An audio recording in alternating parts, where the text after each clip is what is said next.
வானத்தையும் பூமியையும் படைத்த சர்வ வல்லமையுள்ள தேவனை ஸ்தோத்தரிப்போமாக. இந்த ஜூலை 29 முழுவதும் கண்ணின் மணி போல நம்மை பாதுகாத்து வந்த தேவனுக்கு நன்றி செலுத்துவோமா?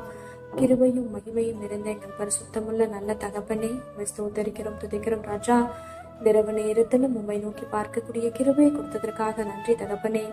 அப்பா, இந்த நாளிலும் உங்களுக்கு பிரியமில்லாத காரியங்களை செய்து இந்த இருதயத்தை துக்கப்படுத்தியதற்காக எங்களை தயவாய் மன்னியும் ஆண்டவரே.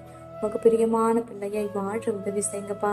இந்த நாளிலும் எங்கள் தேவைகள் எல்லாவற்றையும் சந்தித்து நாங்கள் சோர்ந்து போகாதபடி உடைய வார்த்தை கொண்டு எங்களை பலப்படுத்தியதற்காக நன்றி தகப்பனே. ஆண்டவரே, இந்த நாளிலும் நாங்கள் பெருமை காட்டி கொண்டதற்காக எங்களை தயவாய் மன்னியும் இயேசுவே.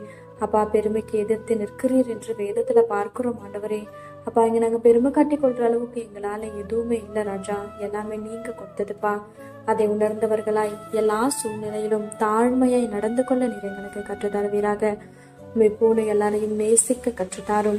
இரவு நேரத்தில் செபிக்கிற ஒவ்வொருவரையும் ஆசீர்வதிங்கப்பா. அவர்கள் குடும்பங்களையும் நீர் பாதுகாத்து வழிநடத்தும். எங்கள் ஆவி, ஆத்துமா, சரீரம் முழுவதையும் உடைய கருத்திலே கொடுக்கிறோம். நீர் பொறுப்படுத்தி நீர் வழிநடத்தும். இயேசு கிறிஸ்துவின் இனிய நாமத்தில் செபிக்கிறோம் எங்கள் ஜீவனுள்ள நல்ல பிதாவே.